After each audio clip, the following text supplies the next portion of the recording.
5ویں صدی ہجری اپنی انتہا پر تھی۔ رسول اللہ صلی اللہ علیہ وسلم کے اس دنیا سے پردہ فرما جانے کے بعد ایک لمبا عرصہ بیت چکا تھا۔ دنیا پھر جہالت اور گمراہی کی اندھیروں میں سرگرداں اور حیران و پریشان تھی۔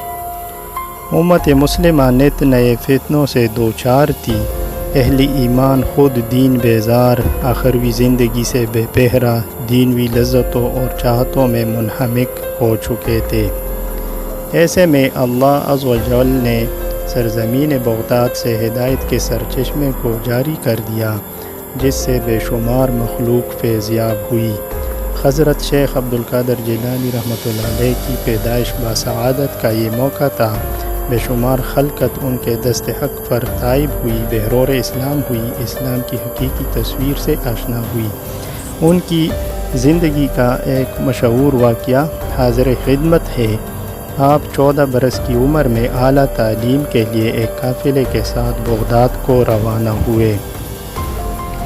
والدہ محترمہ نے آپ کی گدڑی میں 40 اشرفیہ رکھ کر اس مقصد کے لیے سی دی کہ حفاظت رہے اور ضرورت کے وقت کام آ سکے۔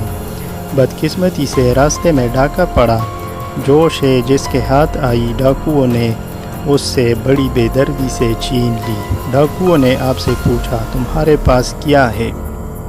آپ نے کہا 40 اشرفیہ۔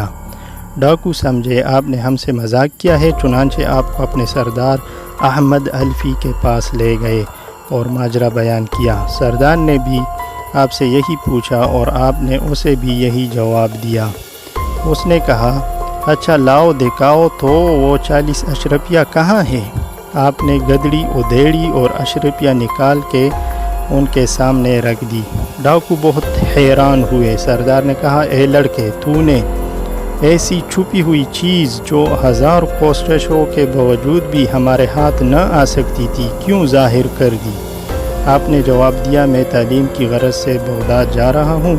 یہ اشرفیہ میری والدہ نے سفر کے خرچ کے لیے میری گدڑی میں رکھی تھی، لیکن اس کے ساتھ ساتھ اس بات کی بڑی شدت سے تاکید کی کہ سچ کو کسی صورت میں بھی ہاتھ سے نہ جانے دینا، ہمیشہ سچ بولنا۔ ڈاکوؤں کے دل پر آپ کی بات نے کچھ ایسا اثر کیا کہ فوراً ڈکیتی سے توبہ کر کے پارسائی اختیار کر لی، یہاں تک کہ یہ لوگ چوروں اور ڈاکوؤں کی صف سے نکل کر اللہ کے دوستوں میں شمار ہوئے۔ والسلام۔